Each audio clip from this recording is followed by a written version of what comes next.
So I want to welcome you and to the Kentucky Housing Corporation Board of Directors meeting, and thank you all for your attendance. So I'm going to call this meeting to order. Is there a confirmation of a quorum, Jeremy? Yes, sir. We have a quorum and the president's been notified. Okay, so we have a quorum and a confirmation of the press notice. So, Winston, I'm going to turn this over to you to introduce our new board member and for you and Jeremy to swear him in. Sure, I'd be happy to do that. We were getting a little bit of feedback there from someone's phone, but I don't think I got it. So it should be okay. I'd like to introduce Chad Mills. Chad, I see you on the screen there. You might raise your hand so everybody else can identify who you are. Chad is our newest board member. He was just recently appointed by Governor Beshear. He replaces Jerry Yates, whose term had expired, and Chad is assuming that position. As you all know, each of the public members of the board are identified with a particular trade, occupation, or whatever that has a nexus to the housing industry.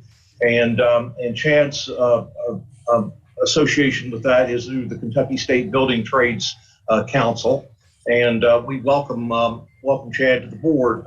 Chad is presently the business manager of the Plumbers and Pipe Fitters Local 633. He's also the president of the Owensboro Building and Construction Trade Council and is the financial secretary-treasurer for the Kentucky Pipe Trade Association. So welcome, Chad. Chad, anything you'd like to add to your introduction there? Well, Winston, I used to be the business manager of the Pipe Fitters Union and the secretary treasurer of the pipe trades and all that, but now I'm the director of the Kentucky State Building Trades. Okay, so I just took that position in resume. Yeah, maybe, yeah. And I'm actually I just took that position in July. So actually, the organization that has a spot on this board, I'm the director of that organization now. So that's the only difference. Okay. Well, thanks for that. You know, I know this may be a little bit awkward in a virtual context, but this is Chad's first meeting. There's some of you who have never met each other that have been serving on this board for the last year. I think it'd be nice if we just went around the virtual room here and let everybody at least tell us, their name and give us, one or two sentences about who they are. It will help. It'll help Chad get acquainted and maybe help some of us, some of you all get reacquainted with others that don't know each other that well. And I'm just looking at my screen here. I'm not trying to pick favorites, but Steve, do you mind going first? You're on mute. I got you. There you go. Got it. Welcome, Chad. Welcome to the board. I am in about the middle of my second term. I am a managing director with Rainstar Capital Group, which is a large capital debt advisory firm out of Grand Rapids, Michigan. And I live in Northern Kentucky and basically have about 35 years in the banking and financial services business. Thank you, Steve, very much. And I'm going down the list here that I've got on the side.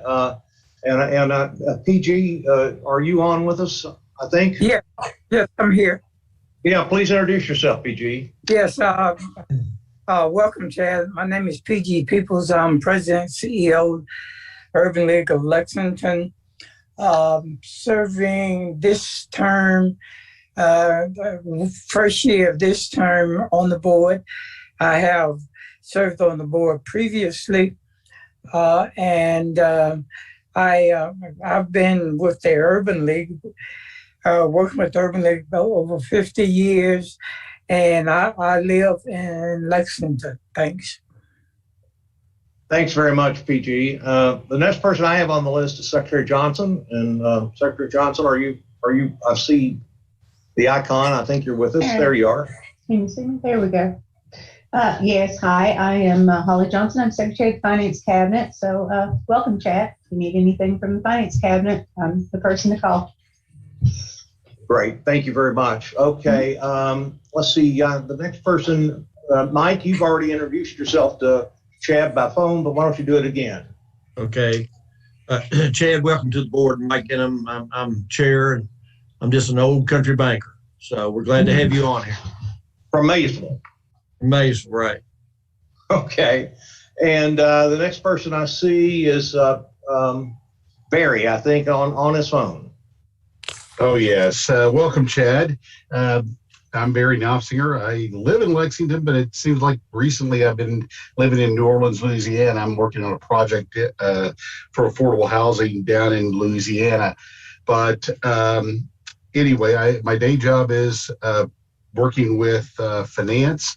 I work for a credit union that does national scope. I represent manufactured housing to the board. But it seems like that actually I've been here for a better part of a decade. So unfortunately, we sunset the pension plan. So I was looking forward to that coming up, but we don't have that. But Chad, welcome, and look forward to seeing you in person. Thanks very much. Next person on my list is Kathy Hinko. Hi, Chad. I'm Kathy Hinko, and I represent the nonprofit housing builders. Housing providers, and was a member of the UAW for 6 years, District 65, very supportive of organized labor, and working on fair housing and affordable housing for everyone. Great. Thank you, Kathy. Let's see who's next here on the list here. I'm sort of lost the nut that they keep jumping around, so I'm going to go to a different list here. Gail, are you on with us? Hello. Yeah, will you introduce yourself to Chad? Today. Gail's not in attendance today. She wasn't. Oh, she's not. Okay. What about Phil? Phil Moffitt? I see you, Phil, but I'm not hearing you. I think you're still on mute. There we go. There you go. Sorry about that. This is Phil Moffitt. I'm with Eland and Eland Realtors, and I represent the realtors across the state of Kentucky. Welcome to the team, Chad. Okay, thank you. And Dr. Myers, Isaac Myers?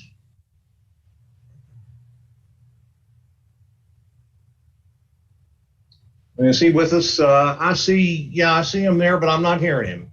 Hey, welcome, Chad. I'm Isaac Myers, family physician by background training. I'm actually the president of the medical group for Baptist Health and their chief health integration officer. And I come with about almost 30 years of health administration experience and have been on the board for a little less than a year. Thank you, sir. Is George with us for the Attorney General? I'm here, but I can't seem to get myself unmuted. Can you hear me? We can hear you. Gotcha. There, it's unmuted now. Yes, I'm George C. I've been designated by the Attorney General to sit on the board on his behalf. Been on the board now for about a year and a half, almost 2 years, I guess. And it's a good group to work with, and we're glad to have you with us. Great. And I think Matt Stevens is sitting in for Commissioner Keene. Is that right, Matt? Yes, sir. Go ahead. Matt Stevens. I'm currently General Counsel at Department for Local Government. Thank you, Matt. And I don't know, is Mayor Beverly Chester Burton joined us? Yes, I have. Oh, good. Would you introduce yourself, Mayor? Yes, Beverly Chester Burton, City of Shively, Mayor. Thank you very much. I think that's all the board members. If I missed anybody, speak up. But anyway, thank everybody for making those introductions and welcoming Chad to the board. And I think with that, Jeremy, I'm going to hand it back to you and let you have the oath administered to Chad so that he can participate fully in the rest of the meeting. Yes, sir.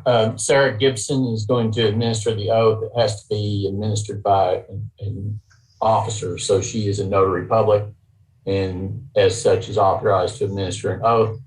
Chad, we're going to ask that you affirm that everything she says is true, and she's going to read through the entire oath. And then at the end, if you'll just say that you affirm that all that is all true for you, then we'll have you sworn in at that point. Sarah. Okay.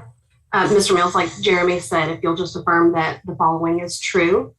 I, Chad Mills, do solemnly swear or affirm that I will support the Constitution of the United States and the Constitution of this Commonwealth, and be faithful and true to the Commonwealth of Kentucky, so long as I continue a citizen thereof, and that I will faithfully execute to the best of my ability the office of board member of Kentucky Housing Corporation according to law. And I do further solemnly swear or affirm that since the adoption of the present Constitution, I, being a citizen of this state, have not fought a duel with deadly weapons within this state nor out of it, nor have I sent or accepted a challenge to fight a duel with deadly weapons, nor have I acted as second in carrying a challenge, nor aided or assisted any person thus offending, so help me God. I do. Thank you, Chad. And with that, we'll turn it back over to you, Chairman Dinner. Okay, thank you, Jeremy. Welcome, Chad. We're glad to have you aboard, and you'll find that this is a good board, and the management team of Kentucky Housing Corporation, they do a wonderful job along with all their employees, and you'll find that they're very helpful and always willing to answer questions for you. So do not hesitate to contact them if you have anything. So with that, have all the board members had an opportunity to review and look at the minutes of the meeting held October 28th? Are there any corrections or additions to the minutes? If not, I'll entertain a motion that they be approved. I make a motion, Beverly Chester Burton. Okay, thank you. Do I have a second? Holly, I'll second. Okay, thank you, Holly. So we have a motion and a second. All in favor signify by saying aye. Aye. Aye. Opposed, like sign. Motion carries. Okay, so Sam Thorner, you're up next with the final resolution for Oakdale Apartments. Thank you, Mr. Chairman, members of the board. Before us today, we have the final resolution for taxes and bond issuance for Oakdale Apartments. The Oakdale Apartments project was granted an inducement resolution in August 26, 2021 for bond authority in the amount of $15,930,000. The final resolution is for the same amount. This project involves the new construction of 144 units serving families at or below 60% of area median income. The project consists of 18 one-bedroom units, 72 two-bedroom units, and 54 three-bedroom units. The Oakdale Apartments project is located at 1201 Greendale Road, Lexington, Kentucky. The development team is listed in the packet that you received. KHC staff recommends approval by the Board of Directors of Kentucky Housing Corporation of this final resolution for the issuance of bonds for Oakdale Apartments. Thank you, Sam. Do any members have any questions for Sam regarding this resolution? If not, do I have a motion that this resolution be adopted? This is Phil Moffitt. I make the motion. Yes, thank you, Phil. I second Isaac. Thank you. All right, so I have a motion and a second. All in favor signify by saying aye. Aye. Aye. Aye. Opposed, like sign. Motion carries. Okay, Sam, final resolution for Mount Lebanon Senior Apartments. Thank you, Mr. Chairman. So this item is for a final resolution for issuance of tax-exempt bonds for Mount Lebanon Senior Apartments. Mount Lebanon Senior Apartments project was granted an inducement resolution on August 26, 2021 for bond authority in the amount of $6,500,000. This final resolution is for the same amount. The project involves the acquisition and renovation of 70 units serving elderly at 60% or below of area median income. The project consists of 70 one-bedroom units. Mount Lebanon Senior Apartments is located at 2223 Magazine Street, Louisville, Kentucky. The development team is listed out in the agenda item that you received. KHC staff recommends approval by the Board of Directors of the Kentucky Housing Corporation of this final resolution for the issuance of bonds for Mount Lebanon Senior Apartments. Okay, do any members have any questions of Sam regarding this resolution? If not, I'll entertain a motion that this resolution be approved. This is George. I'll also move. Thank you. I'll second. I'll second. Okay, so we have a motion and a second. All in favor signify by saying aye. Aye. Opposed, like sign. Motion carries. Okay, Sam, final resolution for Laura Hunter's Trace. Thank you, Mr. Chairman. So this is for a final resolution for issuance of tax-exempt bonds for Lower Hunter's Trace. The Lower Hunter's Trace project was granted an inducement resolution on April 29th, 2021 for bond authority in the amount of $20 million. This final resolution is for the same amount. The project involves a new construction of 168 units that will be serving families at or below 60% of area median income. The project consists of 30 one-bedroom units, 78 two-bedroom units, and 63 bedroom units. 84 of those units will have project-based vouchers from the Louisville Metro Housing Authority. Lower Hunter's Trace project is located at 5416 Disler Lane, Louisville, Jefferson County, Kentucky. The development team is available in the agenda item that you received. KHC staff recommends approval by the Board of Directors of the Kentucky Housing Corporation of this final resolution for the issuance of bonds for Lower Hunter's Trace. Okay, thank you. All right, we have a motion to approve this in a second. All in favor signify by saying aye. Aye. Opposed, like sign. Motion carries. All right, Sam, we're working you hard today. Final resolution for Kearney Ridge Apartments. Thank you, Mr. Chairman. So this is for a final resolution for the issuance of tax-exempt bonds for Kearney Ridge Apartments. The Kearney Ridge Apartments project was granted an inducement resolution on February 27, 2020 for bond authority in the amount of $26 million. This final resolution is for the same amount. The project involves the new construction of 252 units serving families at or below 60% AMI. The project consists of 96 one-bedroom units, 96 two-bedroom units, and 63 bedroom units. The Kearney Ridge Apartment Project is located at 2559 Kearney Ridge Boulevard, Lexington, Fayette County, Kentucky. The development team is listed in the packet that you received, and KHC staff recommends the approval by the Board of Directors of Kentucky Housing Corporation of this final resolution for the issuance of bonds for Kearney Ridge Apartments. Okay, thank you, Sam. Any members have any questions of Sam on this resolution? If not, I'll entertain a motion that this be approved. This is Barry, I move. Okay, thank you. And do I have a second? Okay, so we have a motion and a second. All in favor signify by saying aye. Aye. Opposed, like sign. Motion carries. Okay, so those wrap up the final resolutions. Now the inducement resolution for Yorktown, Sam. Thank you, Mr. Chairman. Members of the board, this item is for an inducement resolution for tax-exempt bonds for Yorktown Senior Apartments. Yorktown Senior Apartments project is combining two apartment complexes, Yorktown 1 and Yorktown 2, and is requesting bonding authority in an amount not to exceed $8,500,000. The project will involve the acquisition and rehabilitation of 100 units located at 7200 National Turnpike and 7250 National Turnpike in Louisville, Kentucky. The project will serve 100 households at or below 60% of area median income, and all of the units will be one-bedroom units. The development team is available in the packet that you received. As the financing for this project progresses, The Board of Directors of Kentucky Housing Corporation must also authorize the issuance and sale of the tax-exempt bonds through the approval of a separate final resolution.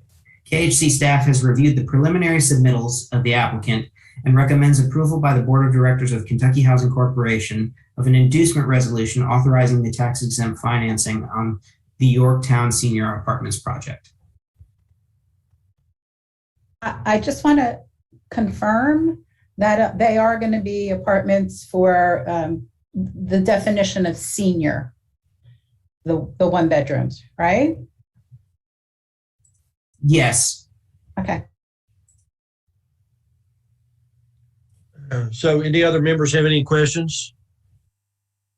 Sam, can you tell me where the National Turnpike is in Louisville? Or does somebody from Louisville tell me that? I can tell you, it runs basically from Fairdale up to Iroquois Park, Okay. in the sort of the southwest part of the county. So these projects will be located around just southwest of the airport. Okay. All right. Okay. Thank you. Thank you, Phil. Okay. So anybody else have any questions of Sam? If not, I'll entertain a motion that we approve this inducement resolution. I'll move that. Okay. We have a motion from Kathy. Do I have a second? This is Holly. I'll second. Thank you, Holly. So we have a motion and a second. All in favor signify by saying aye. Aye. Opposed, like sign. Motion carries. Okay, Sam, again, inducement resolution for Lee's Lane. Thank you, Mr. Chairman. So this is an inducement resolution for tax-exempt bonding authority for Lee's Lane. The Lee's Lane project is requesting bonding authority in an amount not to exceed $38 million. The project involves the acquisition and new construction of 312 units located at 3500 Lee's Lane, Louisville, Kentucky. This project will serve 312 family households at or below 60% of area median income. The 312 units will consist of 36 one-bedroom units, 168 two-bedroom units, and 108 three-bedroom units. The development team is listed in the materials that you received. As the financing for the project progresses, the Board of Directors of Kentucky Housing Corporation must also authorize the issuance and sale of the tax-exempt bonds through the approval of a separate final resolution. KHC staff has reviewed the preliminary submittals of the applicant and recommends approval by the Board of Directors of Kentucky Housing Corporation of an inducement resolution authorizing the tax-exempt financing of the Lee's Lane project. This is Kathy. I love how many 3 bedrooms there are, real family unit. Right, Kathy. Me too. Do any other directors have any questions of Sam on this project? If not, I'll entertain a motion that we approve this inducement resolution. I make a motion, Beverly. Okay, thank I'll you. second. We have a motion and a second. All in favor signify by saying aye. Aye. Opposed, like sign. Motion carries. Okay, Sam, we're going to let you catch your breath a minute. And so we need a report on the Housing Assistance Fund program from Jamie Rice. Yes, thank you, Mr. Chairman. And I believe I have some slide decks that Jeremy, will you or Sarah pull up?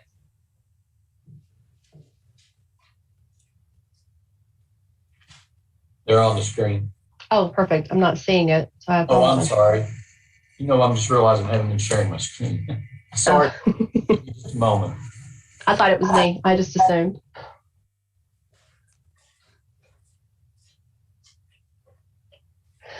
So while he's doing that, this is the Homeowner Assistance Fund that is coming to the state of Kentucky. We were awarded $85.4 million to provide assistance to homeowners financially impacted by the coronavirus pandemic.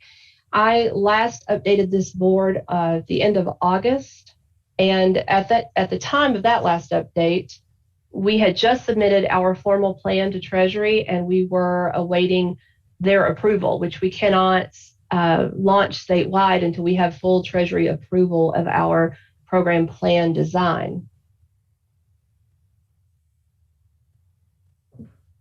I'll say, Jeremy, you can actually skip down a slide there. So we'll start, just that was the timeline, and I really just summarized. I'm here to update you on what has happened since the August 26th update. So we submitted our plan mid-August. Treasury provided written feedback in early November. We also launched our pilot program in early November. We've spent much of this year building an online application portal and just getting the technology up and running so that we can launch this program. We received the feedback request from Treasury. We submitted our written response just before Thanksgiving, and we've also have trained our housing counselors on the process and workflow in the meantime. I will add that we have a call scheduled with Treasury tomorrow to discuss our written response. So we're hoping that their approval is, I won't say imminent. We'll have to see how the call goes tomorrow. But there are 6 states to date who have full Treasury approval. Those states are Hawaii, New York, Ohio, North Carolina, Louisiana, and Maryland. So we're not the first out the gate, but we're certainly early in the process compared to the other states. Next slide, Jeremy. Just a reminder of our program structure. This is a maximum assistance not to exceed $35,000. We're structuring this as a non-recourse grant. This is a change since our last update. We were originally going to do this as a grant with a 2-year deed restriction. We found that there were going to be many challenges with executing that, and it was more than what Treasury was asking or other states were doing. So we certainly did not want to make the process more difficult for Kentucky homeowners compared to the rest of the nation. So we backed back down to a non-recourse grant. With this money, there are income limits attached to the households that we can serve, and the qualifying expenses that we are covering will be mortgage reinstatements. We can pay forward payments up to 6 months of monthly mortgage payments. That's full PITI, principal, interest, taxes, insurance. For those folks who do not escrow for their property taxes or homeowners insurance, we can cover past due arrearages for both of those. We did decide to limit the non-escrowed property taxes to the past 3 years. We felt this was tied to the coronavirus pandemic. And if you look at the unpaid property taxes in the state of Kentucky, $85.4 million wouldn't begin to cover it. So we felt like in order to provide the assistance to the homeowners most impacted by the coronavirus, we need to put some limit to those property taxes.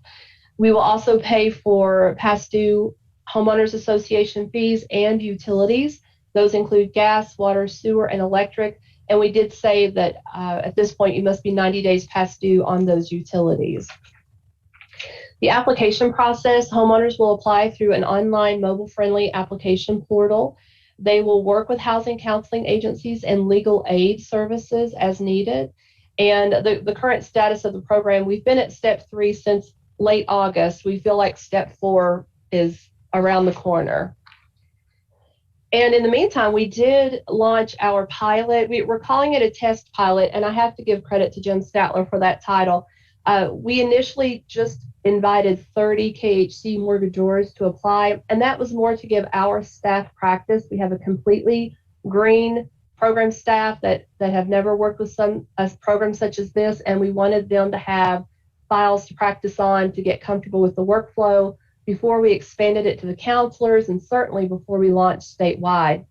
Of those first 30 KHC mortgagors that we invited to apply, they were homeowners who were part of our loss mitigation portfolio, so they were showing some signs of distress. We had been telling them about the program for months, and of those first 30, we had 2 apply. So we were very disappointed, even though we had been prepping them for this program for months, that only 2 applied. So a couple of weeks later, we expanded it to another group of 128. And now in total, we have 20 cases going. 15 are reserved, 3 are in the underwriting process, and 2 are ready to close. There are another 26 applications that are submitted, but not, or initiated, but not submitted. So it's interesting to see the low numbers coming through with those that we have been directly engaging with for quite a while. Next slide, please, Jeremy. So, Hey, Jamie, can I ask please do. What does reserve mean? You have 15 reserved. They've submitted the application. They fully have submitted their application. They've uploaded the documents they needed to provide, and we've enrolled them in the program. Okay. Thank you. I'm sorry. No, you're fine. Thank you for the question.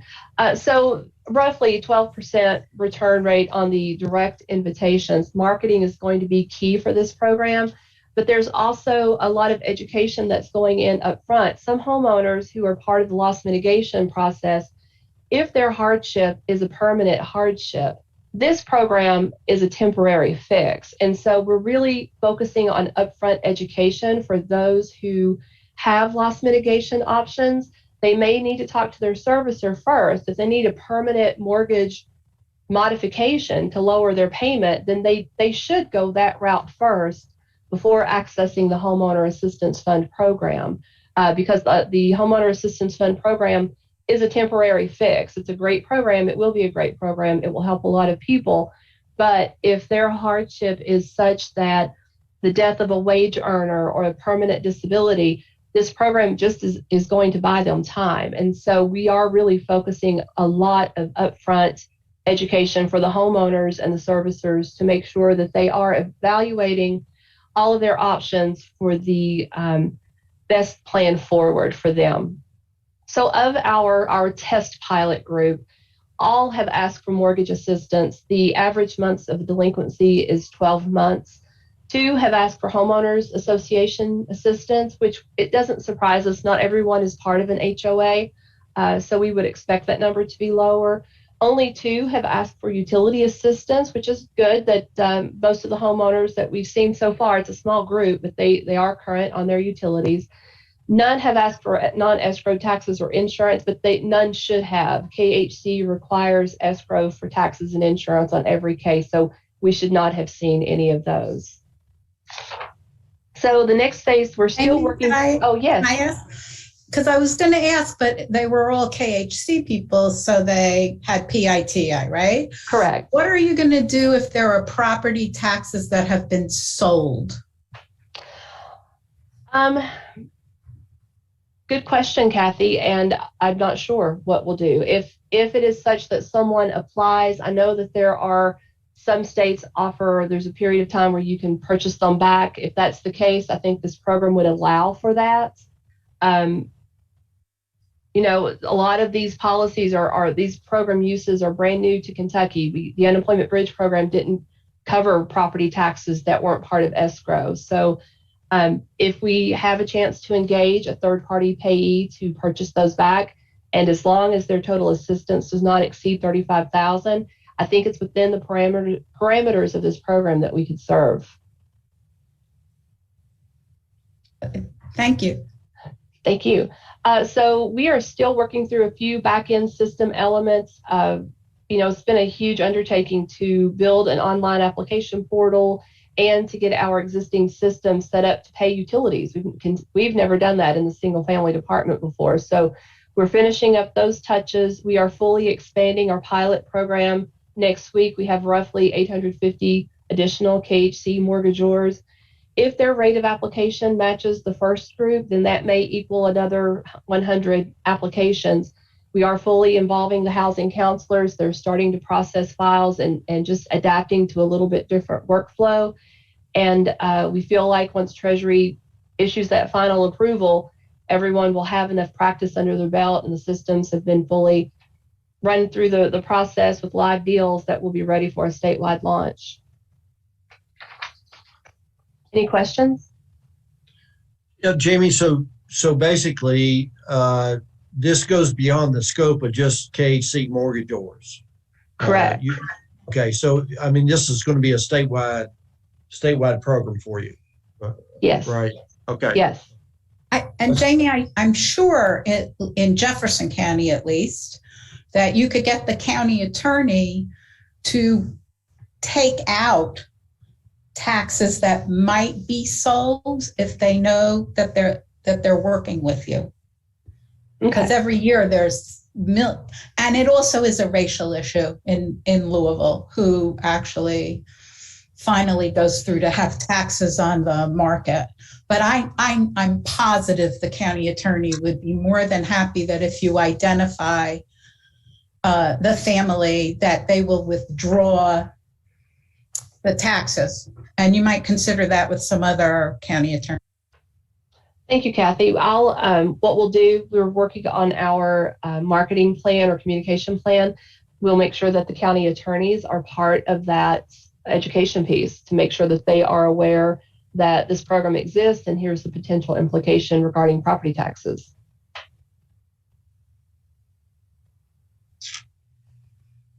And again, in Jefferson County with the evictions, they have formed a relationship with the courts. That you could form a relationship, at least in Jefferson County, with the circuit courts on this too. Everybody's working together. Thank you. Okay, Jamie, that's an excellent report. Any other members have any questions of Jamie at this point? Well, Jamie, we appreciate your hard work and your effort to getting this program launched, and we wish you the best over the next few weeks. Thank you. This is a vitally important project. Thank you. Thank you. All right, so Kentucky Housing Corporation financial statements. Jim Statler. Thank you, Mr. Chairman. Good afternoon, everybody. Happy holidays. In front of you, thank you, Jeremy, is the pro forma financial statements. This is the statement of net position. I've added, I'm not going to talk about every line, even though I've got every line itemized, so it's not going to be as laborious as it may at first appear. But if you go to line C, it would help if I had the right schedule up in front of me. Hang on. Excuse me. If you go to line A, total program purpose assets, you see there's a small drop in that. Those are loans financed by our bond program. We're not actively financing loans, but with bonds, so that is continuing its decline as it has for the last several years. So that's not a surprise and pretty much in line with what we expected. The next line, which is a fairly large drop in our cash and investments of 23.8%, we paid $60 million toward our pension termination liability during the first quarter. And so we would have expected to see a huge drop in our cash reserves. That is mirrored by, if you go to line H, a $60 million drop in that liability. And so those are consistent with what we had planned to do. We did consume $60 million of our cash reserves and have been able to still not have to borrow so much on our lines of credit, indicated on line G, of just a small nominal $2,700 or $2.7 million increase in borrowed funds. And so everything is pretty much running according to plan.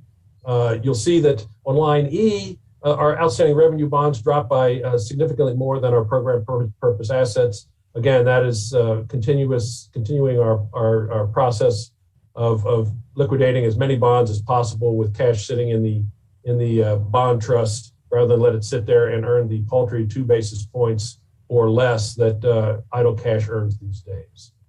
Going down to the bottom two lines, N and O, a little bit of a surprise with the rate of payoffs that we've had in our portfolio, that we did manage to increase the actual portfolio by a little over $4 million.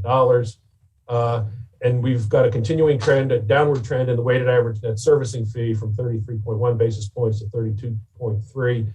Again, for new folks on the board, the balance sheet showing only $700 or $800 million in assets, you'd think that that's the limit of our earnings capability, but we have off balance sheet this large servicing portfolio of almost $2.5 billion, generating on a gross basis 32 basis points a year. So we have a lot of earnings power in the corporation, not all of which is evident on the balance sheet. And now to the statement that I started with, but not what you started with. Going to line C, you can see that the net interest income has dropped by a little bit over $1 million. That's reflective of what's happened to in the Housing Revenue Bond Trust, decreasing assets, decreasing liabilities. So the net interest margin is is still continuing to decrease. And that increased for several years as we used our cash flow and cash management practices, but it's to the point now where as it shrinks, so will the net interest margin. The big line on this statement is line D, gains on sale of loans. You'll see a significant drop, unfortunately, from $13 million in the 3-month period of September of 2020 down to $6.6 million this year. For those of you who have been on the board for the last year and a half, you've seen the gains that we've experienced. You've heard me say, I don't know how anybody can be paying that much for our loans. And I think they finally come to the realization they didn't know why they were paying so much for the loans either. And so there's been a little bit of a reality check, in my opinion, on what people are paying for loans and securities. It's still decent, but not nearly as robust as it has been in the past, 3 to 15 months ago. The other line of note is line H, general administrative expenses. You see a nice almost $2 million drop in that. That is the reward we get for getting rid of a 49% pension hit down to a 4% pension hit. That's a direct increase or direct decrease in general administrative expenses and a like increase in our overall net profit. Speaking of net profit, line O, which is the change in net position, we had $11.1 million profit so far in the first quarter versus 16 last year. $5.4 million drop, but still $11 million a quarter is not too shabby. So you can't multiply that by 4 and assume that it's going to be 44 or 45 million for the year. There's a lot of water that's going to be going under the bridge in the next 9 months. But right now the year's off to a pretty good start, and I don't anticipate it deteriorating appreciably. So it's a good first quarter. It's where we expected it to be given the status of the secondary marketing gains and also the advantage of a much lower pension expense. Just a couple of brief comments on the statement of cash flows on line B. You can see the tremendous decrease in cash in 2021 versus the balances in 2020. Again, that's where the cash for the pension payment came from. And then if you look at the overall cash and cash equivalents for the year, likewise, or for the quarter, likewise, a tremendous drop from last year. And again, that's because of the pension payment of $60 million in August. Moving on, this is the statement where we compare the current fee income year-to-date to the year-to-date budget. Looking at the top part, lines A through E, line A is a significant positive variance in rental assistance revenue. That is as much a function of an accrual reversal in the first quarter as it is actual increases in the amount of assistance or the amount of admin fee we're getting to administer the assistance. There is some nominal increase in the overall fees this fiscal year versus last, and I believe we also have more vouchers that we're in the HCV program that we're earning fee income on. The other 4 from lines B through E, that's a slightly unfavorable variance of actual to budget.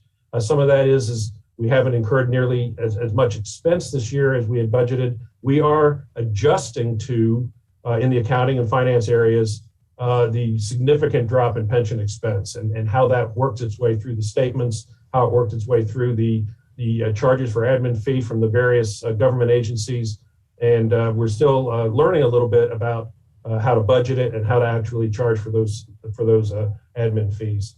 And so there'll be some stability in that, hopefully as the year progresses, but there's a little bit of a variance unfavorable on the fee side. There's a similar favorable variance on the expense side. So the story is consistent. Lower expenses result in lower admin fees. That middle group from G to J, that is more on the proprietary side of our organization. That's the business side, if you will, loan servicing, rental production, home ownership, and then other grant fee income. Those are all running slightly favorable to budget.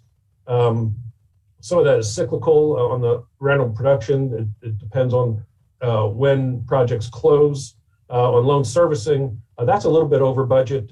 I've attributed that primarily to the amount of claims we filed with HUD to recover back payments on COVID forbearance loans. And we've collected close to, I think it's just a little under $3 million from HUD over the last 8 or 9 months.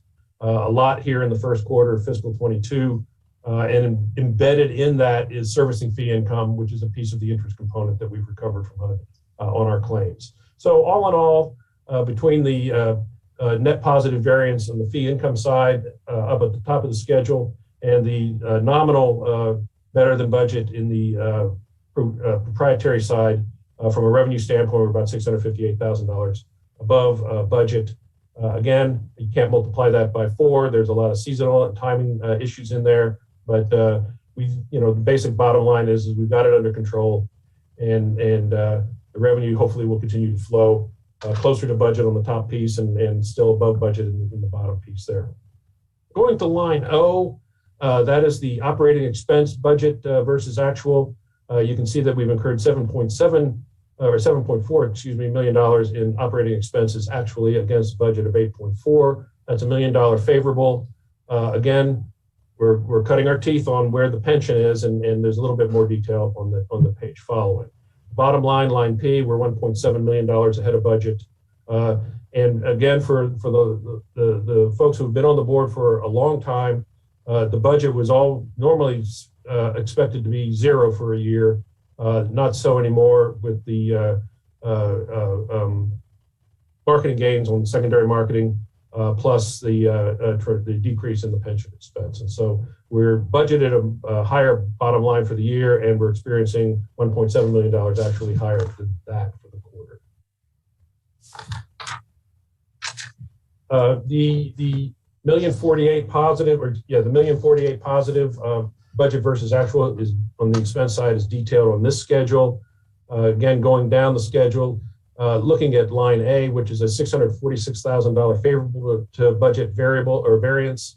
That is almost entirely attributable to an accrual reversal. We're going to fix that at quarter ends. It's an anomaly that's first surfaced when we went from biweekly to semi-monthly to biweekly payrolls, where we didn't pay through the end of a month.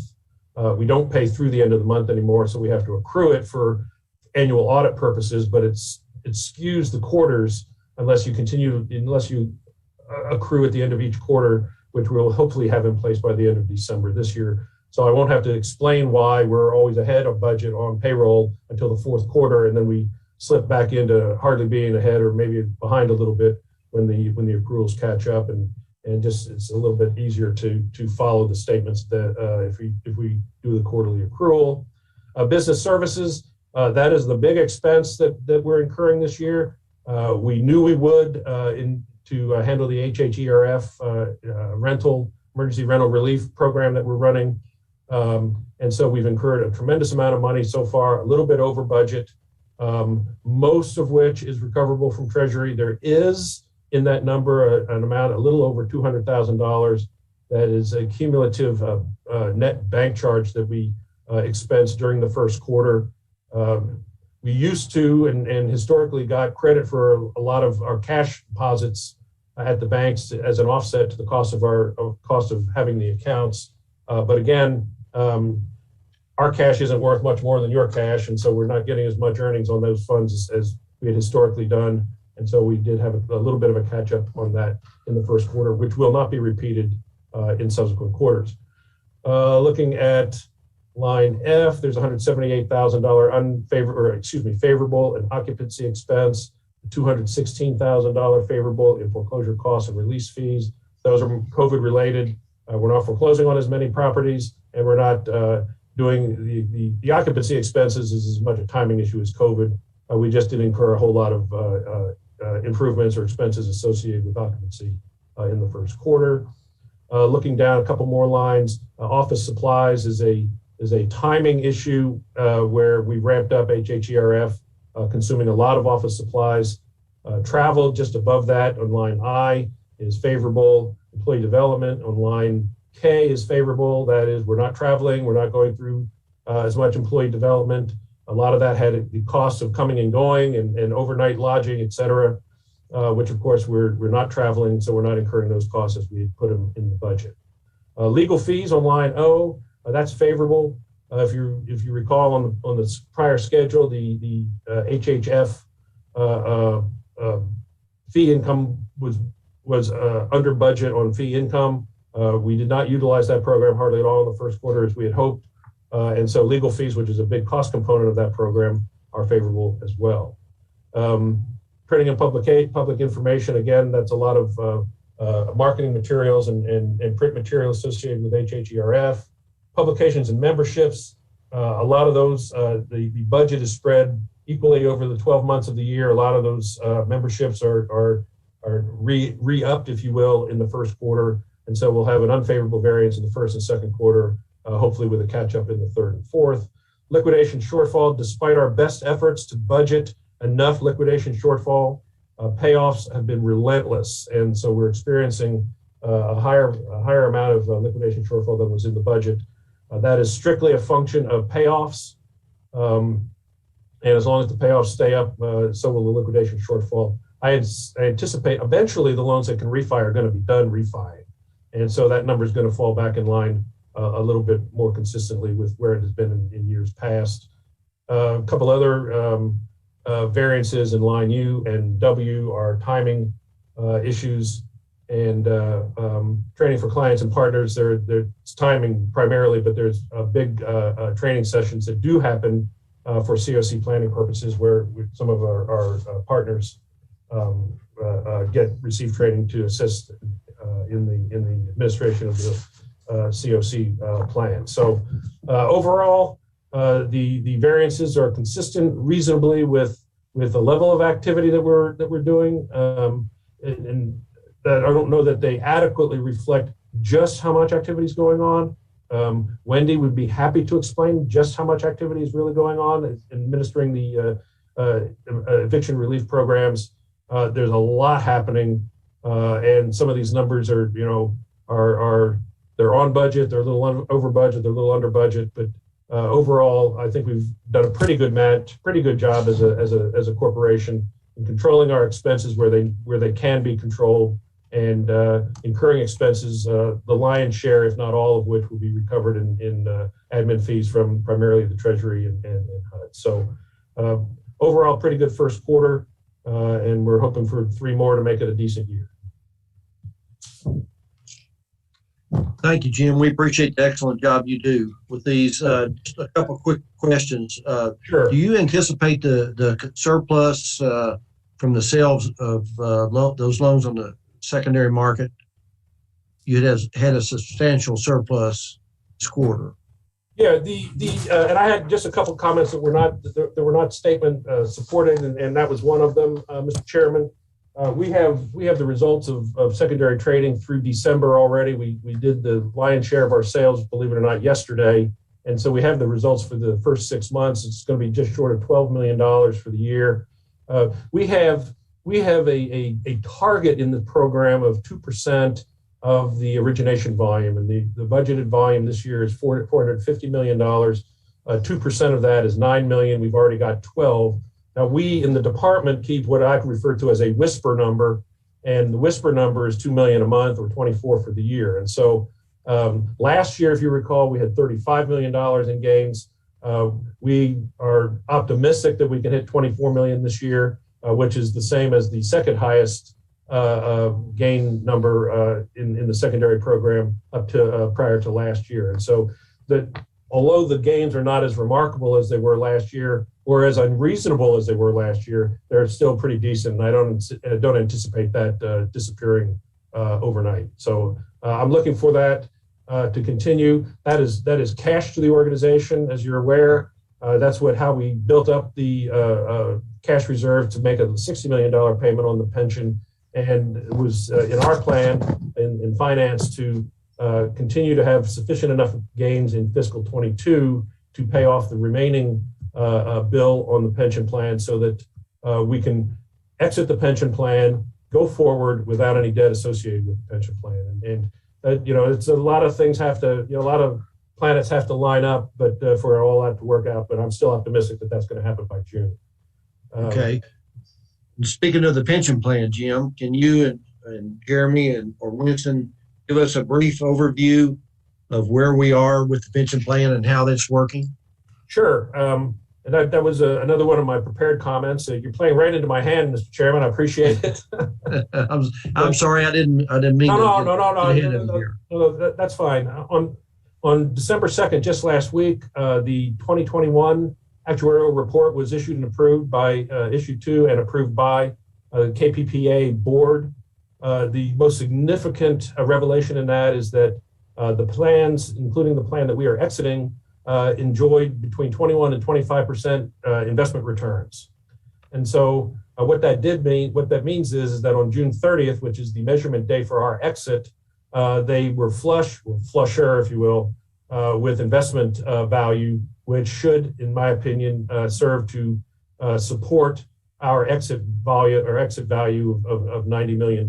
And so that was anticipated. They issue a monthly report on their investment performance, which we monitor here. We knew it was going to be a little over 20%, and so that should definitely help support the $90 million number that we have on the books. And so we anticipate getting the final number next month, and so there's nothing on my horizon to expect that the number would be materially different than the $90 million.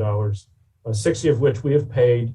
The balance has to be paid by June 30th, but can be paid anytime prior to that. And so depending on cash flows and the cash needs, primarily of the loans coming out of COVID forbearance, we would love to be able to pay as much of that down as possible, since it carries a 5.75% interest rate on it for the unpaid balance through June 30th. So they have just in the last 3 weeks updated their internal records to reflect the accumulated sick leave credit that is available on each one of our employees' individual pension accounts, which was a big deal to prepay all of that, and that's part of the $90 million termination fee. They've got their software over there fixed so that then when an employee calls up their pension, it fully reflects all of the credited service that they would use to calculate their individual pensions. And so far, everything's pretty much on schedule, time-wise, and financially in line with where much of where our assumptions were made when we set up the $90 million liability. Are the employees taking advantage of all the opportunities to them under the current 401k plan? To my knowledge, mostly, yes. We have a 4% dollar for dollar match. And most, if not all, well, not all, because you don't get 100% on this type of plan, but most are putting in the 4% so that they can take advantage of the match. And many are paying well in excess of the 4%. Some to recover or pay out of their current pay enough to augment their pension plan, or between the terminated plan and the defined contribution plan that we have that we've gone to leave themselves with a decent pension or as close to what they could get in the defined benefit plan prior to exit. It's the defined benefit plan, as you're aware, it was so incredibly rich, and particularly for people with 15 or 16 or 18, 20 years of service, and losing the last several years of cumulative appreciation on that defined benefit plan. We've had people leave, as we discussed prior to the decision. Some of them are fairly, important people that we're having to fill those positions. But by and large, I think first of all, the decision was the right decision, and second, the fallout from it is no worse than we had anticipated or talked about. Okay, thank you, Jim. Jim, do you have anything else you want to bring up? Yeah, I have just a couple more, and I thank you for your patience. If you recall, at the August board meeting, the board issued approval to refund up to $60 million of 10-year-old bonds that we had, and basically are refi-ing them, if you will. That transaction successfully took place at the end of the first quarter of the year and into October of the second quarter. We did successfully refinance $60 million, just short of that, of old fixed rate bonds into a fixed rate, variable rate combination, where the present value savings of that transaction should save the corporation in a present value status of in excess of $5 million. So that was a well received by the market. In some cases, we were 8, 9, 10 times oversubscribed on certain maturities. All the issuance parameters that were established by the board in the August meeting were achieved. So it was a very successful refunding. It was the first bond market transaction we've done in 5 years, and everybody dusted off their recollection of how they were supposed to work, and it worked fine. I would like to thank Secretary Johnson, Madam Secretary, and your OFM staff for all the assistance, of course, that we get from OFM in accomplishing those types of deals. So thank you very much for that. Thank you. And then my final comments, if I may, Mr. Chairman. Everybody's heard about COVID forbearance, impact on borrowers. We monitor that pretty closely. We have to report it several different places. I do have just a quick recap. At one time, our worst month of outstanding COVID forbearance loans, we had 1,639 loans that were on active forbearance. That was as of August of 2020. As of November of 2021, that number is now down under 1,000. And so it is dropping fairly quickly. We have filed claims with HUD to bring loans current. Several of the loans withdrew because they did not need assistance. 754, ironically, claimed a need for forbearance. I think it was in anticipation of having a need for forbearance. They were current when they filed for forbearance, never went delinquent, never heard from them again. And so 754 of those that had originally asked for forbearance resolved themselves on their own. We are now at the end of forbearance, aggressively trying to get folks caught up either through partial claims or loan modifications. The HAF program that you just heard Jamie Rice discuss is an integral piece of that, both on our portfolio plus all the other servicers servicing loans in the Commonwealth. And of course, the overall game plan is to get everybody off forbearance and into a performing status going forward. These loans will cycle out over the next 18 months, and so it's not a cliff where all 1,500 or 1,600 loans are having to be resolved in a short period of time, but they will be coming off over the next really 12 to 18 months as we try to get all these loans back performing and people can get on with their lives in the houses that they started the pandemic with and not having to leave. So. It's a lot of work going on in another part of the company to accomplish this, but really it's been a hell of a 2 years. I think everybody's aware of that, and we're doing all we can to resolve it and get people back on their feet. And a lot of the programs for forbearance relief by FHA, VA, RHS, Fannie Mae, those are decent plans. And then the HAF is a further bit of relief that's out there coming up in the HAF that you heard Jamie talk about. And I am done, Mr. Chairman. Happy to answer any questions. Let me just say, Jim, we appreciate your all's effort. We know you all been working really, really hard the last couple of years, and all the employees have, and we, as a board, we really appreciate what you've done and what you're doing for the people of the Commonwealth. So, do any other board members have any questions of Jim?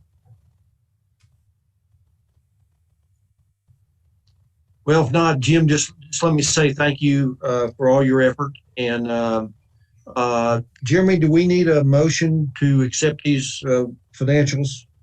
No, sir. It's just a presentation for information purposes. So. Okay. All right. Jim, thank you. Keep up the good work. We appreciate you. Thanks, sir. And I will share your comments with the staff because it's not just me. It's not just people that are presenting to the board. It's probably to the last person, everybody that works here. Well, thank all of them for us. Okay. I absolutely will. Okay, so next up, Wendy Smith, report on Healthy at Home Eviction Relief Fund. I hope you still have plenty of money, Wendy, to pay those contractors. We do, believe it or not, but thank you, Chair Denham. I'll keep this brief because you will have heard plenty of updates from me about Healthy at Home eviction relief, but we continue to have good news and just wanted to give you a report before the year ends. So as most of you know, this is a program aimed at keeping tenants from losing their housing. and by paying their rent and utilities, depending on what they're in arrears. So it's an and or situation between rent and utilities. This is funded through Treasury. It's a part of COVID relief dollars under the American Rescue Plan Act. So we got the funding in March. Funding came in January. We launched in February and started making our first payments in early March. Funds came to 3 jurisdictions in Kentucky: Louisville, Lexington, and then the balance of state. That came to the finance cabinet, and then through a subaward was awarded to KHC to administer for 118 counties. As you can see, our award was $264 million. More money than we typically say grace over, and not a program that we have operated before the pandemic. We have subgranted some of our funds to Louisville and Lexington to supplement their local programs. We don't operate in those counties, we don't want to, and so we have just given them some of our funds so they can keep going. This is our payments by month, and what I will ask you to take a look at in that peach colored column is, we had a slow ramp up, and it kind of ebbs and flows, but you can see in October, we had just a standout month, $18 million paid out in October. And that is largely because we brought on a outside vendor, KPMG, to process files alongside our existing staff. So we didn't let anybody go. We just brought them on to add horsepower, and we really got over a backlog. They have been doing a lot to reach out to landlords or tenants who we need a document from, or who we just can't get a hold of, to figure out how do we get this moving. And that's really proven, to have good results. We're really proud of that.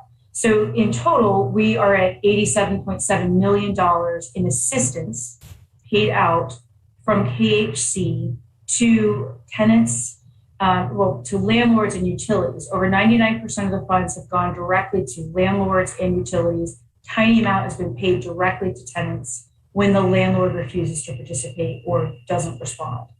But anyway, that's a lot of assistance out since March of this year. So here's where we are with the grant. We've paid out $87.7 million.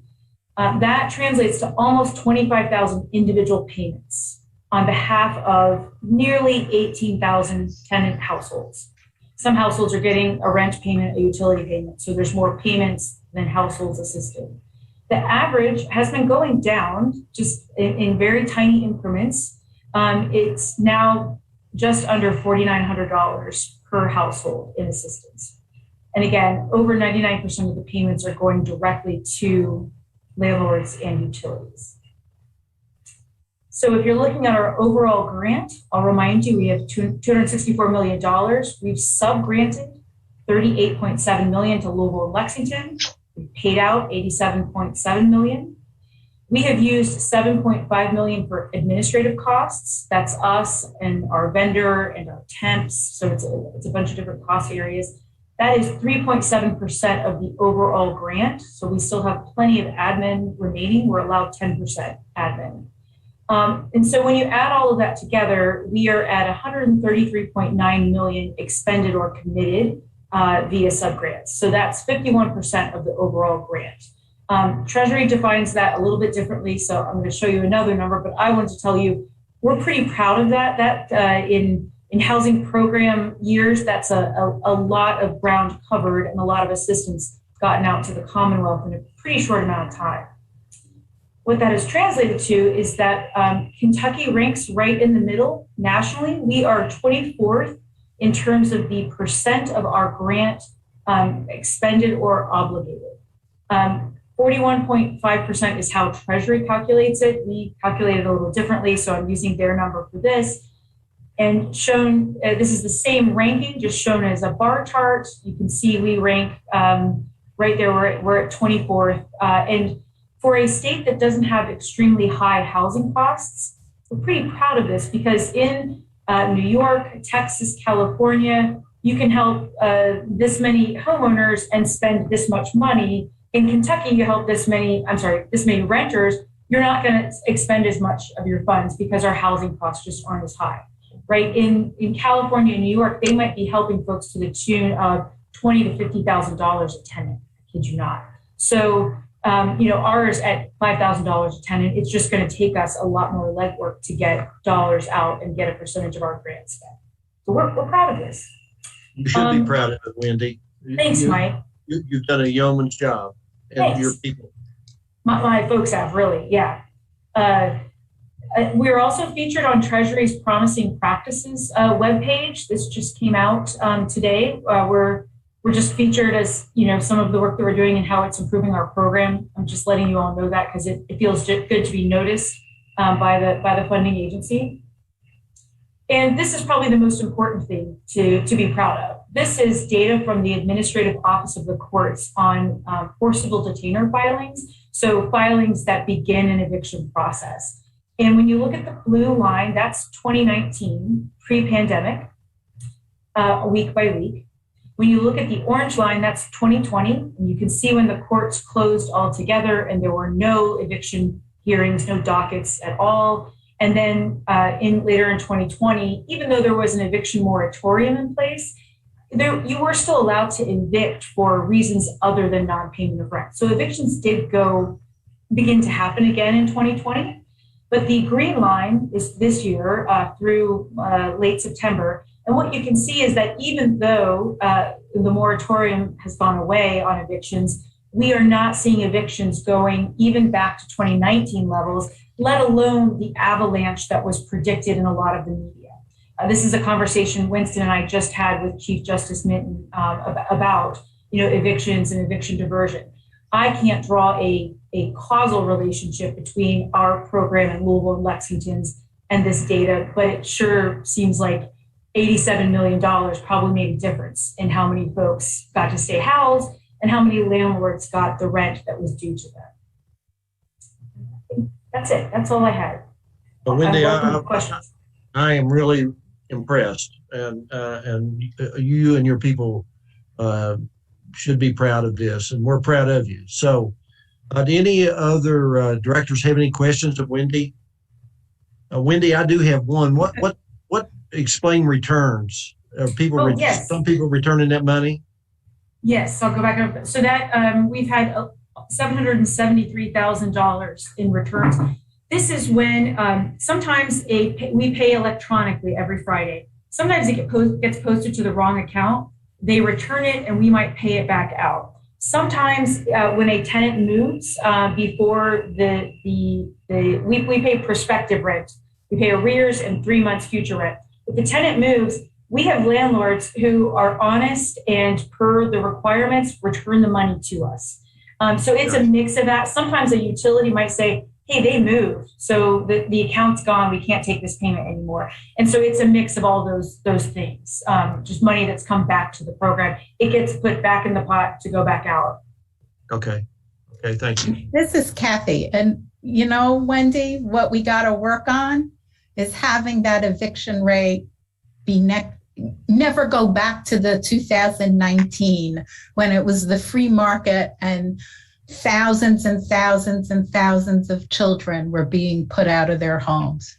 Let's major success. Let's figure out how we're going to keep that up for the future. I agree. And so I'll just take one more minute to share with the board and Kathy. Our intention is to keep this program going, provided we can get some clarity from Treasury. We have a second tranche of funding coming. And with that, we would intend to keep Healthy at Home eviction relief going through September of 2025. We also just hired an eviction diversion program manager, and she's trying to hire some staff who will sit in courtrooms where they have the highest volume of eviction dockets so that we can intervene at that kind of last minute, level. So our aim is to keep it going for a while and to sort of be more active in the courts as Louisville and Lexington already are. Thank you so much. Any other members? Okay, Wendy. Well, thank you so much for that report. And you've got a resolution that you need to talk about. Is that right? Of the updated administrative plan for rental assistance? Yes. So Jeremy, you might want to go back to sharing your screen. Very good, thanks. So this is something we bring to the board typically in February each year. It is our Public Housing Authority Administrative Plan for our housing choice vouchers, our Section 8 vouchers. We're required to get it approved by the board every year. We usually do that in February. However, because there are a number of COVID-related waivers that sunset at the end of the calendar year, we're required to get your approval of our plan this year. And we have got Marnie Menas-Chilcote. I think she's on the call. Marty, turn your camera on when you get a chance. She's one of our key program managers for the Section 8 program. And she's going to present this to you all and give you all an overview of the changes to the admin plan. And Jeremy, if you're sharing your screen, oh yeah, I can see. Thanks, Marty. Hi, Wendy. Can you see? I turned my camera on, but I'm not sure that it's. You're not showing up, but we can hear you. Okay, great. Thank you so much. Thank you, Wendy. Thank you, Chairman Denham. Today, I would like to present some changes for the Rental Assistance Department's administrative plan. I'm just going to go through these, the revision summaries briefly. The first one that we have is we have updated the eligibility criteria for approving voucher extensions. And what we did is we added an extension option for those that are encountering lack of available housing. So we have found that families are having issues finding units due to the pandemic. Although the moratorium has come to an end, there still is that issue of finding affordable and adequate housing. So we wanted to update that. So what we have done is we have allowed the admin plan will be updated to state that a family has up to 6 months to find suitable housing instead of our normal 90 days. Under our FSS program, we've updated the mandatory goals for graduation from the program. We've removed requirements to be welfare free for 1 year to now require the family's income meets or exceeds the applicable fair market rents for the county that they live in. We also removed the requirement for financial counseling and added requirements the family must be in good standing with the Housing Choice Voucher program. We also updated the good cause reasons and required to extend the contract of participation. So with the issues that we're having with unemployment due to the pandemic, it's harder for families to be welfare free for a year. So we feel that if a family can meet or exceed that applicable fair market rent for their area, this will give them a better chance with self-sufficiency. Due to the HCV program being a multi-jurisdictional program, this can make certain areas in the state difficult to financial counseling. So that's why we are removing that requirement as well. Under our mainstream eligibility, our mainstream program, we have updated the drug-related and criminal activity requirements for initial eligibility to meet the needs of the special population and increase program utilization. So this will be the only two things that folks will be denied for. It is the least restrictive out of our special purpose vouchers. We've added an appendix for the American Rescue Plan emergency housing vouchers that were awarded to us in July of 2021.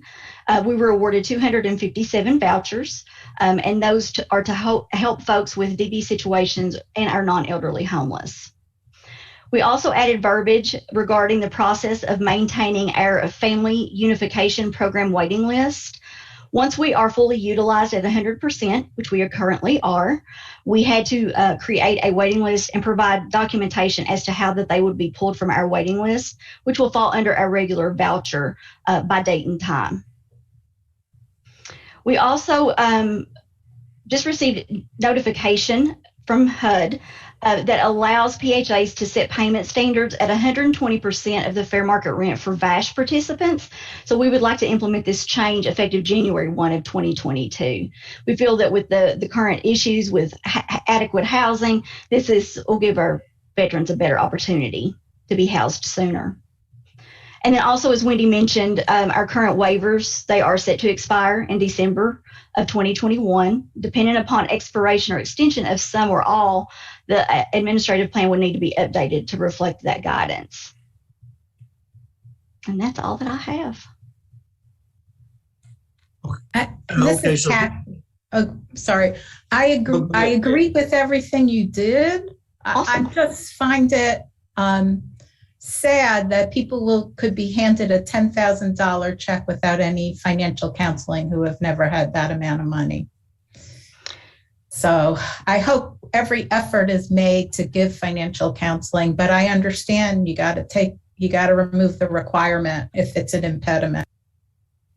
Thank you, Kathy. And yes, our FSS technical administrator is amazing, and she exhausts every possibility to make sure that our clients do receive that financial counseling.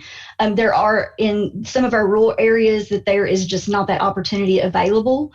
So our FSS technical administrator will take it upon herself to do as much counseling as she can.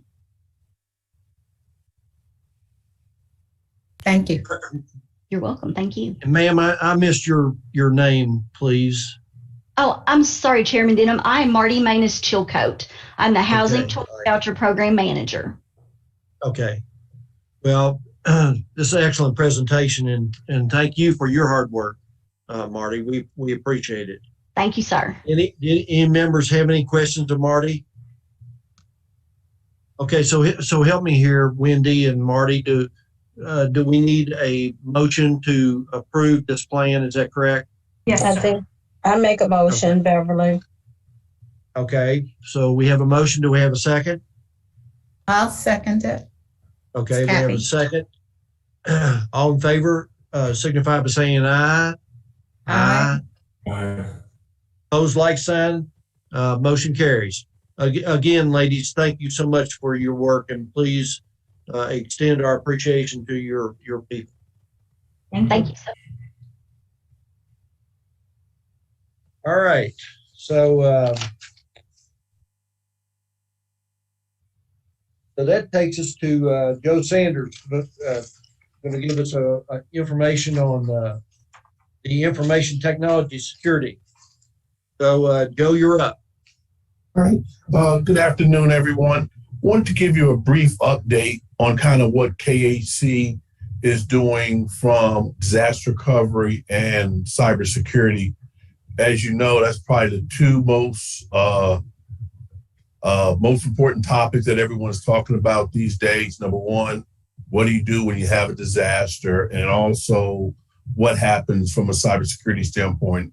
So I just want to give you guys just a brief update on kind of what we're doing and how my team is protecting things not only at KHC and all the information, but also what we're doing from a event of a disaster. So just briefly here, a couple of years ago, looked at it and we decided there were some enhancements we needed to do to our current disaster recovery plan we had in place, and sat down with the executive team, and from their direction, they said, well, in the event of a disaster, we would have to have our critical systems up within 2 days, and we would like to be fully recovered 4 days, 5 at the most. So that was my task, to go out and try to accomplish that effort. So what we did in March and October of 2019, we started working on some systems, and we did like partial failovers to see what we could fail over, see what systems we could bring up and what the issues were. During when COVID hit, we put a lot of that on hold, because then our focus was we had to get all these people set up remotely. We had several hundred people we had to get set up remotely. So that was our focus for most of 2020. Next slide.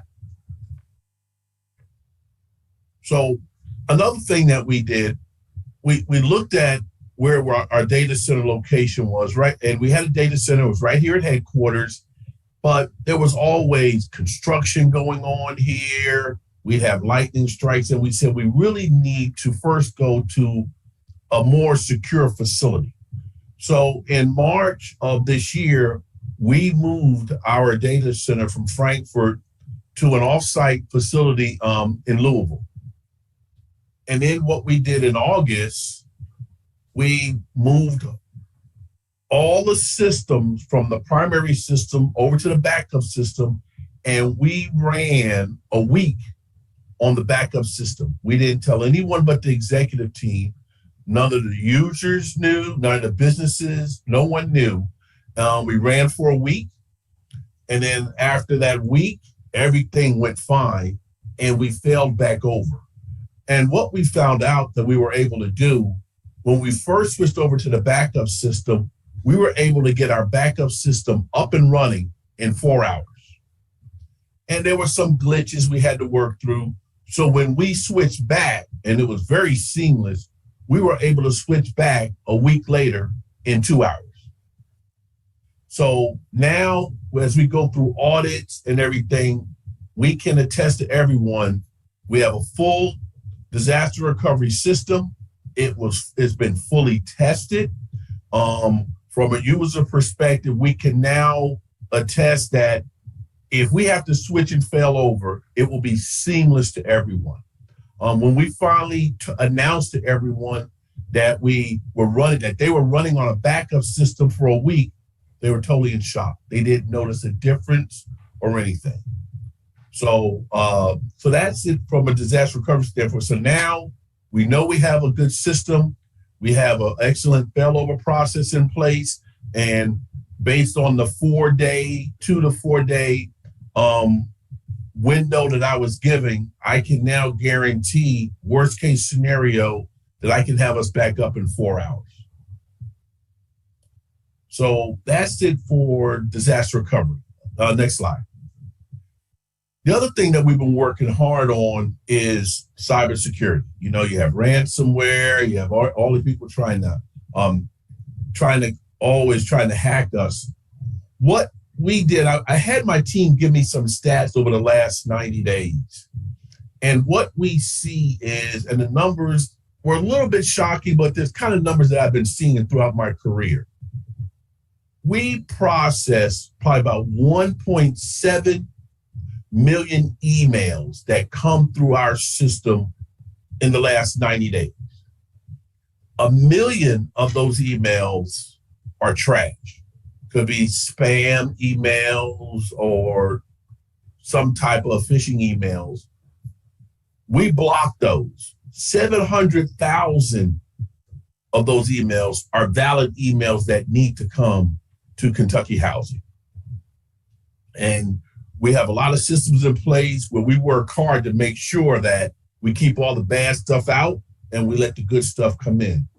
The other thing that we noticed that over the last 90 days, we've had 158 attempts of people trying to break into our systems. A lot of it we see over the weekends. We have people from Russia and everyone trying to break into our systems, get into our servers and everything. And we have not had a failure yet. We have been successful in blocking all of those, but it averages about 50 attempts a month. The other thing that we're happy about, over the last year, we have implemented a lot of cybersecurity awareness training.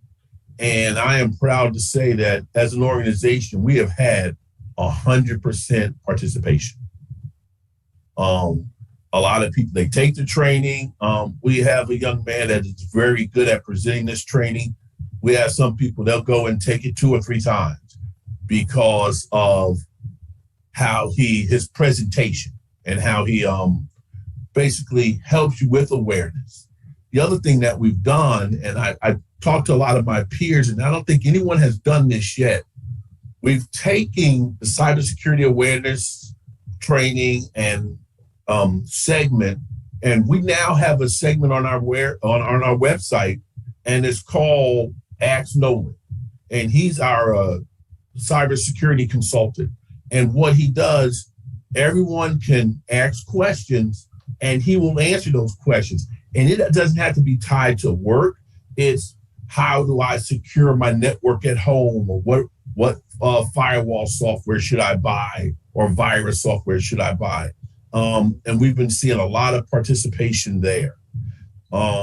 The other thing that we're doing to help us to be even more proactive from a monitoring standpoint, we have a system that we're going to implement. We're hoping to have it implemented by March. And what that does, it goes to another layer of monitoring where we can even be more proactive than we are now. And it'll look for any ransomware attempts, intrusion detection, so we can be, you can never be fully protected. You can never have enough protection, but we decided we just want to go that extra layer.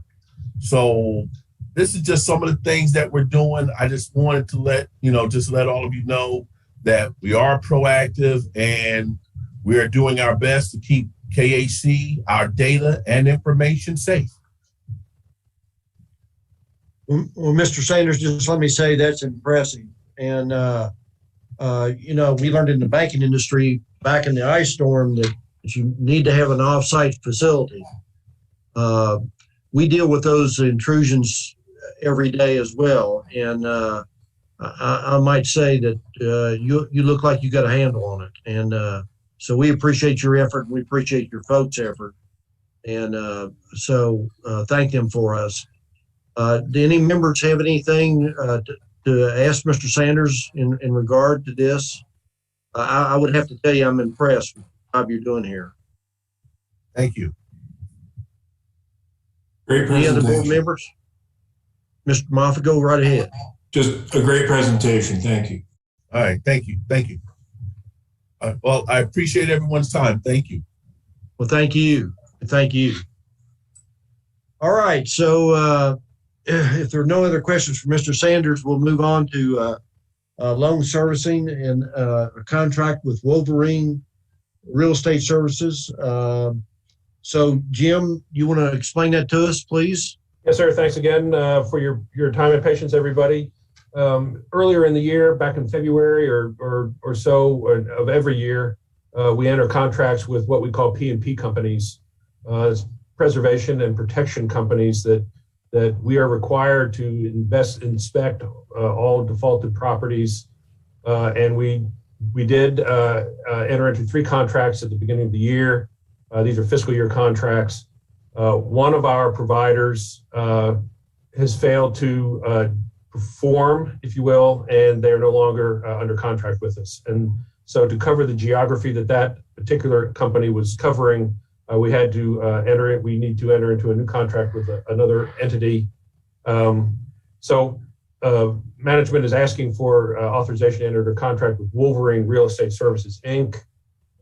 We did issue a request for proposal just in the last several months, and we selected Wolverine Real Estate to enter into the contract with. I do want to emphasize to the folks that might be new to the board that it's not a small contract. This is a $500,000 contract. It is part of a triplicate of contracts totaling $1,850,000.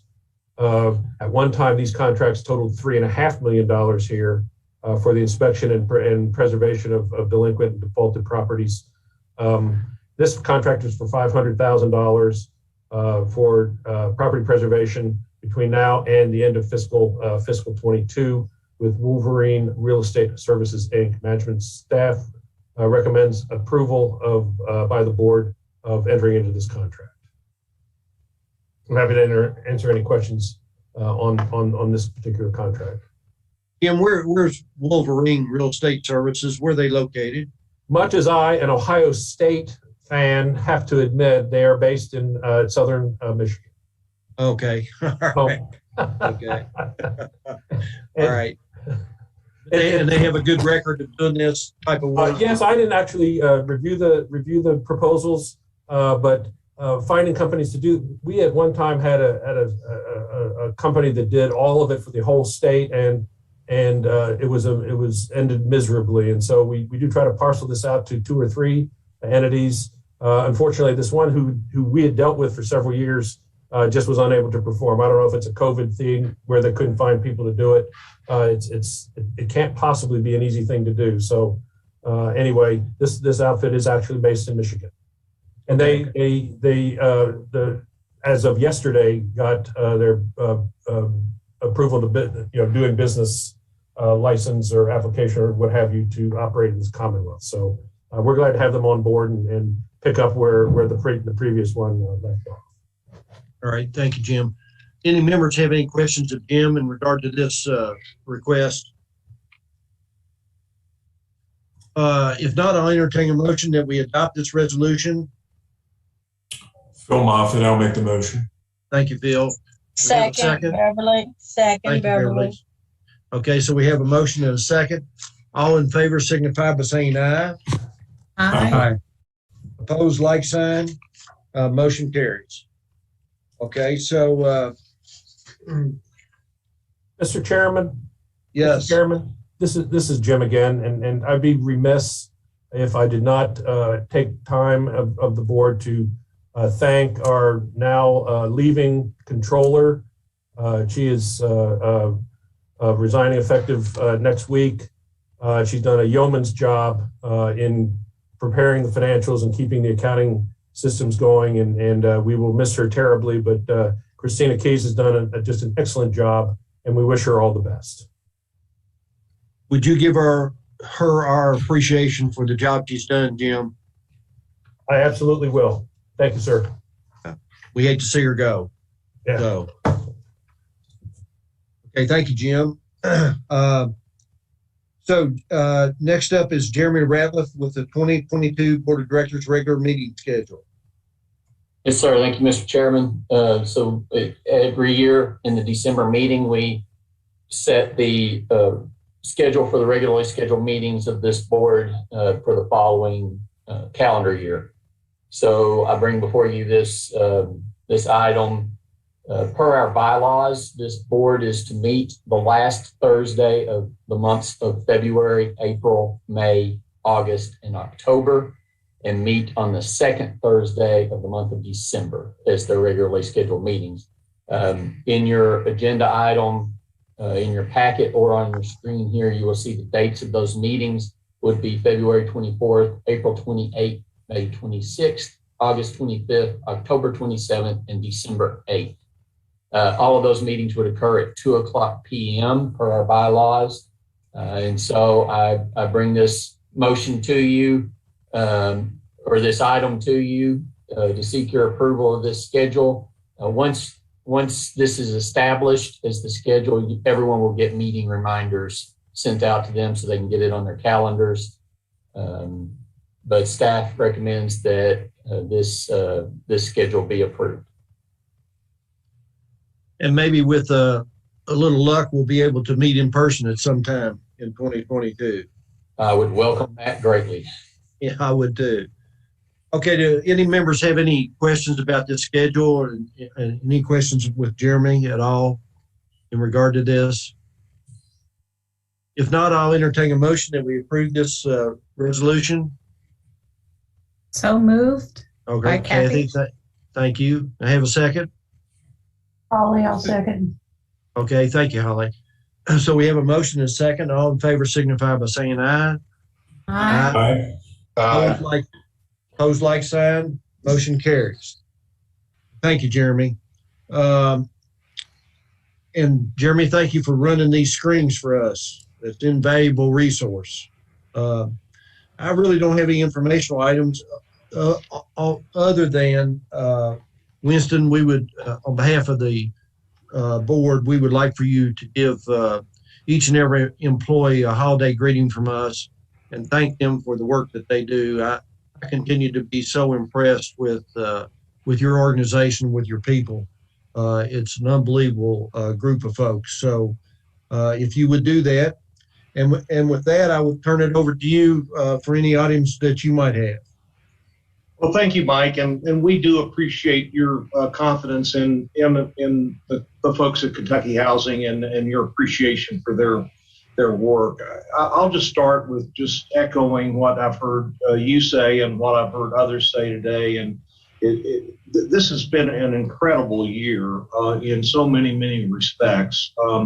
Kentucky Housing Corporation has performed all of the functions that we normally perform, that we performed in 2019 and the years before that, in terms of the over 30 different programs, housing programs that we're engaged to perform for the state of Kentucky. And we've done all of those programs in the same manner, to the same degree of accuracy and sophistication as we've done in the past.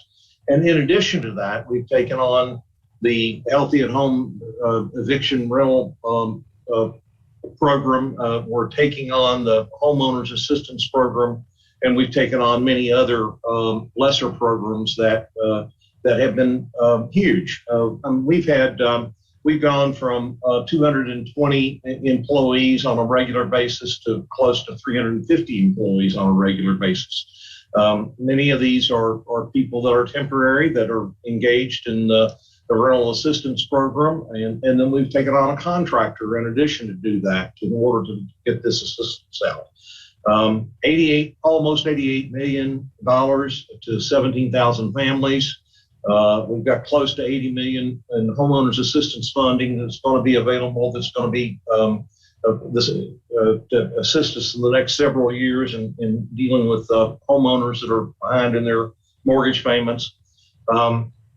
And again, we kept right along clicking. I mean, the report that Joe Sanders gave is illustrative of the type of work that our executive team and our line employees are doing to keep ourselves protected and our information protected and healthy. So I join you, the board, and Mike, the chair, in expressing my greatest of appreciation to all of the employees of Kentucky Housing. And we will convey that, Mike, to the employees on behalf of the board and on behalf of the executive staff. I know all of the deputy directors that join me in expressing their appreciation to the employees. And let me also express my appreciation to each of you all who have served so diligently as board members during this year. I mean, this is not really, can't be considered to be fun stuff to 6, 7, 8 times a year dial in on your computer and listen to a lot of numbers and a lot of reports, but do it so diligently. And so you all are making a sacrifice for the sake of the Commonwealth and the people of the Commonwealth, and we appreciate that. So I wish all of you happy holidays. May you have a great new year. We look forward to seeing you all again in our February meeting. We may see some of you before then. We may have a contract or two that needs executive committee attention before then. And if we do, we'll call upon you. And for new members and old members who want to join, we hope to have an orientation, a full orientation session in sometime in January before our next February board meeting. So that'll be available certainly and be catered to the new members, but any old members who want to sit in and get a refresher course, they'll certainly be welcome to do so. So with that, I'll sign off from my end, Mike, and let you all take it from here. Winston, thank you, and thank you for your effort and your hard work. And we appreciate everything you all do. And maybe in 2022, if we're able to have an in-person board meeting, we can have a little reception so we can meet personally with some of your wonderful people. And so we appreciate absolutely. It. Okay. Absolutely, that's a high priority. As soon as it's safe for us to be together, we want to have an in-person meeting and have everybody be able to spend time with each other, and for you all to be able to meet our staff people. And we'd hope to do that. I think we planned to do that in October, and then the Delta variant came, right. And so here we are. Hopefully that'll pass. Well, and I want to thank the board as well for their diligence and for working with us. And I know this offline situation is not the best, but maybe we can get together sometime. But I want to wish each board member a happy holiday season, and thank you all so much for your effort. Does anyone else have anything that you want to ask today or bring up? Any board member or any member of the executive staff? I would just love if more board members participated in the inclusion equity committee that Laurent started before he left. Mm-hmm. Winston, you've attended. It's like fascinating, the information we're getting. And we actually have some goals we're going to be part of. So I don't know who's going to take over and when that committee will meet again, but it's been a great committee. I would love to. I think that I'm already on that committee. It's just somehow I've gotten lost with calendar dates or what have you. Seem like I just have our main board meeting dates. So if somebody wants to shoot me something, I'll make sure I put all of that on my calendar. Well, Kathy, we appreciate your participation, and Beverly, we'll see to it that you've gotten the notices of the meetings, and if any others are interested, we'll do that as well. Okay, thank you. Any other members have any questions or anything they want to mention? Well, this is Barry. If you can include me as well on that email. Absolutely. Okay, with that, each of you have a nice holiday season, and we do need a motion to adjourn. So I will entertain that motion. Phil Moffitt with the motion. Okay, thank you, Phil. And do we have a second? Absolutely, it's Barry. Okay, all right, thank you, Barry. I'll do that one. Right, so we have a motion and a second. All in favor signify by saying aye. Aye. Aye. Thank you all very much. Bye. Take care. Bye-bye. Thanks, guys.